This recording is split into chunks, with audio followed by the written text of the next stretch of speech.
Hi guys, आज आप लोगों से मैं बात करूंगा Vivo X80 के बारे में। मुझे ऐसा लगता है कि इस फोन से रिलेटेड ना बहुत बोल्ड स्टेटमेंट हम लोगों के सामने आई है। काफी लोग इसको द बेस्ट कैमरा फोन बोल रहे हैं, काफी लोग तो लाइक मूवी शूट करने की बात कर रहे हैं। तो इन सब चीजों को मैंने भी टेस्ट करा है, लेकिन कंपटीशन के साथ, जैसे कि S21 FE, Realme GT2 Pro, Xiaomi 12 Pro, इन सबको मैंने कंपेयर किया Vivo X80 के साथ। तो आज आप लोग को कैमरा तो डिटेल में दिखेगा ही, बाकी बीच बीच में मैं कंपेयर करता रहूंगा। सारी बातें मैं आप लोग को डिटेल में बताऊंगा। स्टार्ट करने से पहले बता देता हूं, मेरा नाम है संचित, चैनल का नाम है टेक बार। आप सब्सक्राइब कर लो क्योंकि मैं ऐसी वीडियोस बनाता रहता हूं, साथ में बेल आइकन भी प्रेस कर लो। अगर मैं आप लोगों से डिजाइन की बात करूं तो Vivo X80 को अगर आप सारे कंपटीशन के साथ साइड बाय साइड देखते हो ना, मेरे हिसाब से Vivo ने बिल्कुल राइट डिसीजन लिया है और राइट तरीके से इसको प्रीमियम बनाया है। इसके अंदर मैट फिनिश भी है, साथ में ब्लैक कलर मुझे पर्सनली पसंद आया। कैमरा मॉड्यूल भी बिल्कुल फैंटास्टिक और प्रीमियम लुक दे रहा है, थोड़ा रिफ्रेशिंग डिजाइन भी है। और हाँ, मैं Xiaomi 12 Pro का भी बहुत फैंटास्टिक डिजाइन बताना चाहूंगा। उसके अंदर भी लाइक ग्लास मेंटेन किया है, कैमरा मॉड्यूल भी बहुत अच्छा है। मेरे को बस ये दो ही फोन अच्छे लगे, बाकी सारे तो देखो भाई प्लास्टिक या पेपर है, जो भी बोलना है इन्हीं के साथ आता। और हाँ, मैंने Vivo X80 को बहुत दिन तक यूज किया है यार, और यहाँ पर हल्का सा पेंट उतरने लगा है टाइप सी पोर्ट के साथ में, तो ये मेरे को लाइक टेंशन वाली बात लगी।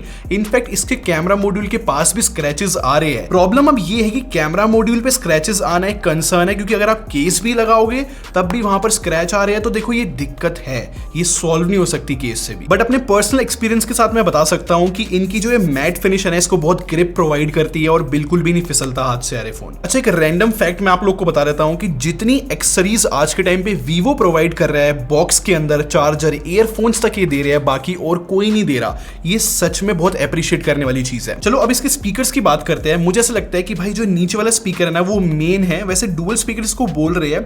अगर मैं सबसे कंपेयर करता हूं, जो मैंने आप लोग को फोन के नाम बताए थे, मेरे हिसाब से ये लाउड है, बट दी बेस्ट स्पीकर्स तो नहीं है। बट स्टिल मैं बोलूंगा मुझे कोई प्रॉब्लम ही फेस नहीं हुई। जैसे कि रिंगटोन जो है ट्रैफिक में ढंग से सुनाई देती है, इसके हैप्टिक्स भी बहुत अच्छे हैं, और जब फोन आता है तो वाइब्रेशन भी बिल्कुल सॉलिड है। और पता नहीं कैसे Vivo ने पॉसिबल किया है, बट इतनी अच्छी वेट डिस्ट्रीब्यूशन मुझे अभी तक किसी फोन की नहीं लगी है। देखो, Xiaomi 12 Pro अभी तक मेरा फेवरेट फोन था, ये भी एक जगह पे मुझे हैवी फील हो रहा है अगर मैं इस Vivo से कंपेयर करता हूं।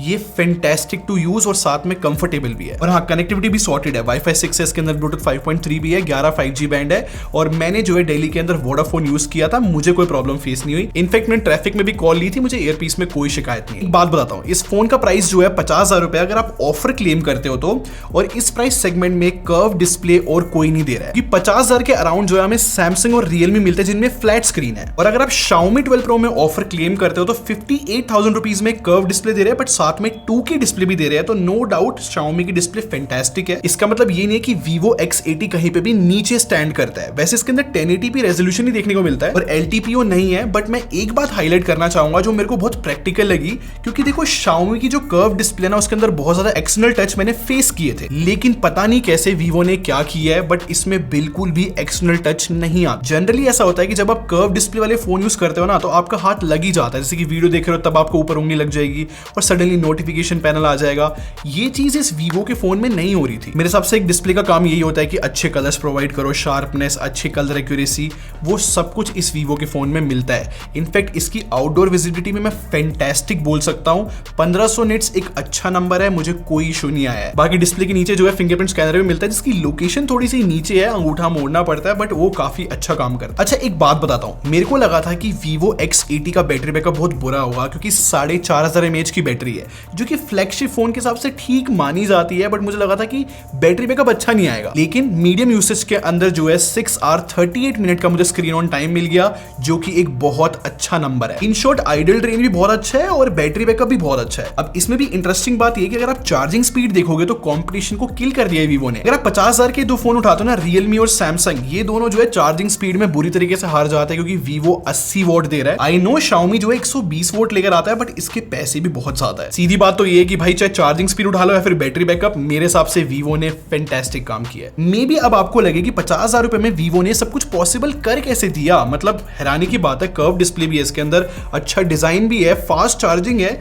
सारा आंसर छुपा है सॉफ्टवेयर एक्सपीरियंस में। जो यहाँ पर फन टच ओएस मिलती है, मैं नहीं बोलूंगा बेकार है, इंप्रूव्ड है अगर पिछले साल से कंपेयर करूं तो। इनफैक्ट एंड्रॉइड 12 पे भी बेस्ड है, लेकिन इसमें मैं बोलूंगा कितने ब्लोटवेयर दे दिए मैं तो गिन ही नहीं पाया। क्रेड, जोश, टकाटक, बायजूस, पता नहीं कितनी तरीके की एप्स इन्होंने डाली है। ऑब्वियसली इसी वजह से ये फोन सस्ता हुआ है। बात यहां पर खत्म नहीं होती।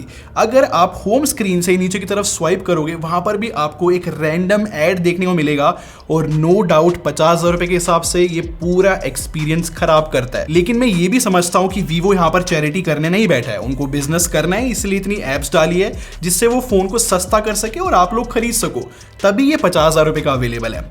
लेकिन आगे थोड़ी सी स्टोरी और इंटरेस्टिंग है, क्योंकि इसमें जो प्रोसेसर डला हुआ है मेरे हिसाब से वो बेस्ट प्रोसेसर है 2022 का अभी तक का। इसमें जो है MediaTek Dimensity 9000 मिलता है और क्या फैंटास्टिक परफॉर्मेंस लेकर आता है यार, माइंड ब्लोइंग है बिल्कुल।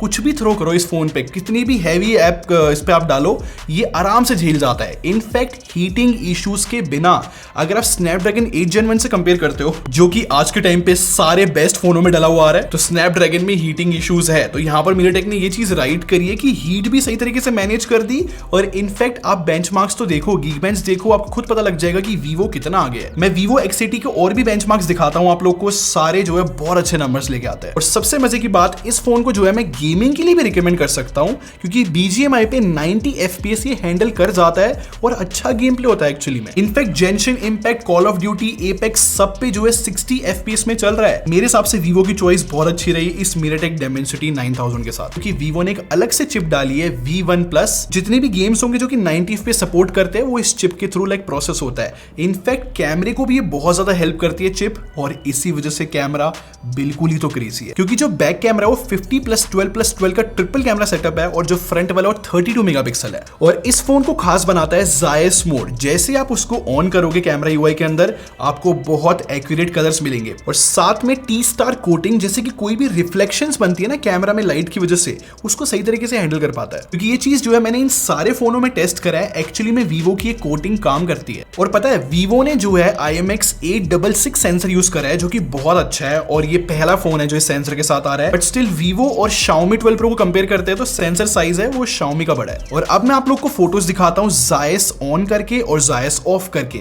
एक चीज आपको क्लियर हो गई होगी कि जायस जो है ज्यादा कलर एक्यूरेसी पे ध्यान देता है, या फिर मैं बोलूँ ज्यादातर सैचुरेशन डाउन कर देता है। मेरे हिसाब से ज्यादातर लोग जो है नॉर्मल मोड से ही फोटो खींचेंगे और उनको वही पसंद आ रही होगी। और नो डाउट पॉप फोटोज है, काफी अच्छी डिटेल लेकर आता है। मेरे हिसाब से कॉम्प्लेक्स सिचुएशन जो है Vivo कैमरा बहुत सही तरीके से चैंप की तरह हैंडल करता है। जो कॉम्प्लेक्स सिचुएशन में वर्ड यूज कर रहा हूं ना, उसके पीछे रीजन है। ये बुद्धा वाली फोटो देखो, सारे कैमरे से, सारे फोन के, मेरे हिसाब से Vivo ने चैंप की तरह हैंडल किया है। फिर मैंने फ्लावर की भी एक फोटो खींची थी, वहां पर कलर एक्यूरेसी में खासकर जायस के साथ तो Vivo बिल्कुल किल ही कर देता है कंपटीशन को। लेकिन एक बात कहनी पड़ेगी कि Xiaomi 12 Pro बिल्कुल पीछे नहीं है, नेक टू नेक कंपटीशन रहता है यार। लेकिन मेरे को एक बात समझ नहीं है कि Vivo पोर्ट्रेट में इतना बुरा परफॉर्म क्यों करता है, क्योंकि जैसे कोई डार्क स्किन टोन इसके सामने आती है, वो उसको बिल्कुल गोरा करने पे लग जाता है, कि ट्रस्ट मी बहुत बैड एक्सपीरियंस देता है। इनफैक्ट जैसे कोई ज्यादा डार्क स्किन टोन आती है तो उसके ऊपर ऐसा फील होता है कि पेंट कर दिया है बिल्कुल डार्कनेस का। अगर मैं कंपटीशन से कंपेयर करता हूं ना पोर्ट्रेट मोड को, मेरे हिसाब से सैमसंग और Xiaomi है जिन्होंने राइट तरीके से स्किन टोन को ऑप्टिमाइज किया, हम इंडियंस की। Vivo को यहां पर एक्चुअली में काम करने की नीड है। लेकिन Vivo में जो है ना जायस स्टाइल पोर्ट्रेट मिलते हैं, और एक पर्टिकुलर तो मेरा फेवरेट है, वो बिल्कुल ऐसा लगता है कि एक मूवी के स्क्रीनशॉट मैंने ले लिया है, जो कि फैंटास्टिक क्वालिटी का है। मैं ये नहीं कह रहा कि वो एक्यूरेट है, मैं बता रहा हूँ स्टाइल बहुत अमेजिंग लगता है। अगर मैं अल्ट्रा वाइड की बात करूँ ना, तो मेन लेंस और अल्ट्रा वाइड में बहुत मिनिमल कलर शिफ्ट है, ये अच्छी चीज है। मैंने जो इसका अल्ट्रा वाइड एंगल लेंस भी बहुत अच्छी तरीके से टेस्ट करा है, मेरे हिसाब से अच्छा काम करता है। यहाँ पर कुछ है ना हाईलाइट करने को नहीं है। इनफैक्ट अगर मैं कंपटीशन से भी कंपेयर करता हूँ तो मेरे हिसाब से सारे जो है बहुत सिमिलर परफॉर्म करते हैं। एक बारी मुझे लगा था कि शायद से Xiaomi का 50 मेगापिक्सल थोड़ा सा ज्यादा शार्प फोटोज खींचेगा, बट ऐसा भी नहीं है यार, बहुत मिनिमल डिफरेंस है। इनफैक्ट जो Vivo का फोन है वो अल्ट्रा वाइड एंगल लेंस को यूज करते हुए मैक्रो फोटोज भी खींचता है, और मेरे हिसाब से भाई बहुत अच्छे रिजल्ट्स है, मैं तो काफी सेटिस्फाइड था। लेकिन Vivo ने एक फीचर दे रखे है AI ग्रुप पोर्ट्रेट, और वो मुझे यूजफुल लगा है। काफी बार हमारे साथ ऐसा होता है ना कि जब अल्ट्रा वाइड साइड से ग्रुप फोटो खींचते हैं तो कॉर्नर में जो बंदे होते हैं वो बहुत ही लाइक खींचे से आते हैं, डिस्टॉर्टेड फोटो आती है। इसकी वजह से वो बिल्कुल सॉल्व कर दिया और एक्चुअली में बहुत अच्छी फोटो आती है। और टेलीफोटो लेंस तो मैं आप लोग को पोर्ट्रेट में भी दिखा चुका हूं, बट इन जनरल भी वो ठीक काम करता है। 2x है बस, हाँ सैमसंग 3x देता है, वो थोड़ा सा ज्यादा जूम कैपेबिलिटीज देता है, बट वीवो भी कुछ बुरा नहीं है। अगर सेल्फी की भी बात करते हैं ना, मैं सबकी फोटोज आप लोग को दिखाता हूं। मुझे पर्सनली ऐसा फील हुआ कि सैमसंग और वीवो ही है जो फैंटास्टिक सेल्फी लेकर आते हैं। बस वीवो को मैं बोलूंगा HDR थोड़ा सा और इंप्रूव करने की नीड है। अगर मैं नाइट मोड की बात करूं तो वीवो का फोन इतना इंटेलिजेंट है कि खुद से नाइट मोड डिटेक्ट कर लेता है, बट मुझे पर्सनली ऐसा फील हुआ कि खुद नाइट मोड में जाके ज्यादा बेटर फोटोज आ रही है जब मैं मैनुअली करता हूं। लेकिन एक और चीज मैंने नोटिस की थी कि नाइट मोड में ज्यादातर स्काई जो है ब्लू आ रहा था। फिर मुझे पता लगा कि भाई बिल्कुल डीप सेटिंग्स के अंदर हम ऑफ कर सकते हैं अगर हमें ब्लू स्काई नहीं चाहिए तो। ऐसी सेटिंग्स क्यों रखनी है? फिर मैंने जो है इसको कंपटीशन के साथ कंपेयर करने की कोशिश करी, जानने के लिए कि कहां पर स्टैंड करता है। सीधी बात ये है कि ये बहुत ब्राइट कर देता है नाइट मोड के अंदर, जब डार्क सीन्स होते हैं इवनिंग वाली फोटोज बना देता है ये अपने नाइट मोड के थ्रू। अच्छी बात भी है, इनफैक्ट थोड़ी सी नॉइज भी रिड्यूस करता है। बट मुझे ऐसा लगता है कि Xiaomi 12 Pro मेरा टेस्ट है जहां पर वो हल्का सा लाइक डार्कनेस मेंटेन करता है और नाइट मोड की फील देता है। बट स्टिल मैं बोलूंगा कि वीवो फिर भी सुपीरियर फील तो होता ही है। लेकिन वीवो के नाइट मोड में ना लाइक ट्रीज के आसपास आपको एक हेलो इफेक्ट दिख रहा होगा, ये जनरली आता रहता है। अगर मैं सम अप करना चाहूं ना, ये चारों फोन जो है बहुत अच्छा कैमरा लेकर आते हैं, बट स्टिल जो Xiaomi और Vivo है ना वो फैंटास्टिक कैमराज है जो बहुत अच्छी फोटोज खींचते हैं। फिर जो है मैं बोलूंगा Samsung और फिर लास्ट में Realme आता है। अब बात करते हैं वीडियो की। ये जो Vivo है 4K 60 FPS पे वीडियो रिकॉर्ड कर सकता है, लेकिन अगर आप सैंपल देखोगे तो वॉकिंग का जो इफेक्ट है वो कुछ ज्यादा ही वेव की तरह फील होता है, बहुत ज्यादा शेकी फुटेज लगती है।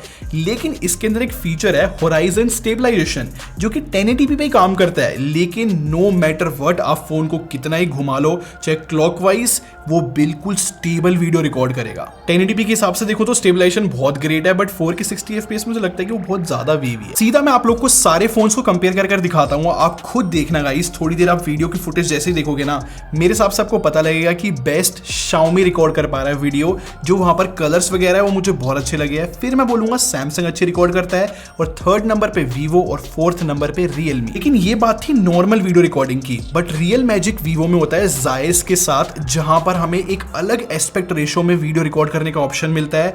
और ट्रस्ट मी, वो जो एनामॉर्फिक लेंस का इफेक्ट आता है ना, हैंड्स डाउन मेरे हिसाब से और कोई ये नहीं कर सकता। लेकिन ये 1080p 24 FPS में शूट करता है, और वैसे यहाँ पर लट्स वगैरह भी मिलते हैं, और जो कि रियल लट्स है, ऐसा नहीं है किसके ऊपर इफेक्ट डाला जा रहा है, और वो एक्चुअली में भाई बहुत डिफरेंट फील देते हैं। सिनेमेटोग्राफी के अंदर मैं बोल सकता हूँ कि भाई ये कुछ अलग कर रहे हैं। लेकिन हम भूल नहीं सकते, जब सिनेमेटोग्राफी की बात आती है तो 60 FPS बहुत मेन चीज होती है, और ये जितने भी इफेक्ट है 60 FPS पे नहीं मिलते। अगर 60 FPS पे मिल जाते हैं तो मेरे हिसाब से किंग बन सकता है वीडियो के अंदर। अगर आप अल्ट्रा वाइड एंगल लेंस पे देखोगे ना, तो Xiaomi तो जो है 4K 60 FPS पे शूट कर सकता है, लेकिन Vivo सिर्फ 1080p पे कैप है। बाकी सारे फोन जो है 4K रिकॉर्ड करते हैं अल्ट्रा वाइड में। पता नहीं Vivo ने ऐसा क्यों किया है। लेकिन जो Vivo का टेली लेंस है ना, वो भी 4K 60 FPS शूट कर सकता है, सिर्फ अल्ट्रा वाइड के साथ थोड़ा लाइक डिस्क्रिमिनेशन हुई है। अगर मैं फ्रंट वीडियो की बात करता हूँ, यहाँ पर स्टेबलाइजेशन नहीं है, बट हाँ Zeiss वाले सारे फीचर मिलते हैं, जो लट्स वगैरह मैंने बताए थे, वो कूल इफेक्ट्स। बट यहाँ पर भी जो है 4K का ऑप्शन नहीं है, सिर्फ 1080p का ऑप्शन है। मेरे हिसाब से Vivo को जो है 4K देना चाहिए था, ज्यादा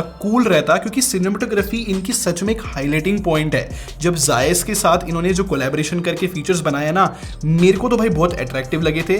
बट 4K होना बहुत इंपॉर्टेंट है, और खासकर 60 FPS होना ज्यादा इंपॉर्टेंट है। और अब बात करते हैं कंक्लूजन के बारे में कि Vivo X80 एक्चुअली में कहां पे स्टैंड करता है। अगर आपने वीडियो ध्यान से देखी, अभी तक आपको क्लियर तो हो गया होगा कि Vivo ने बेस्ट चॉइसेस करी है। इसके अंदर जो भी सामान डाला है ना, इसको जो है कंप्लीट बैलेंस्ड फोन बना रहा है। जैसे कि इसके अंदर 80 वॉट चार्जिंग है, बेस्ट डिजाइन है, मेरे हिसाब से कर्व डिस्प्ले भी दे दी, ऊपर से 50,000 का जो प्राइस सेगमेंट है ना, ये इतना ज्यादा स्वीट स्पॉट है कि ऑटोमेटिकली कंपटीशन किल कर रहा है। और ऊपर से जो Zeiss की कोलैबोरेशन है, इस फोन के कैमरे को इतना ज्यादा हेल्प कर रही है कि अगर जब कंपेयर किया था कंपटीशन से, ये हर जगह पे भाई अच्छा परफॉर्म कर रहा था। अगर आपका 50,000 का प्राइस सेगमेंट है, मेरे हिसाब से भाई Realme को तो भूल ही जाओ। बट स्टिल मैं बोलूंगा कि Vivo X80 जो फीचर्स लेकर आ रहा है जिस प्राइस सेगमेंट पे, मेरे हिसाब से भाई इस डील को कोई इग्नोर कर ही नहीं सकता। तो यहाँ पर ये वीडियो खत्म हो जाती है। आई होप मैंने किसी वीडियो में आपकी हेल्प की हो, और अगर आपको ऐसी वीडियोस और देखनी है तो आप यहाँ से और यहाँ से देख सकते हो। बाकी सब्सक्राइब करके हमारे टेक बार आर्मी को ज्वाइन कर लो, हम लोग क्वालिटी में बिलीव रखते हैं। अगली मिलते हैं, thanks for watching, bye bye guys.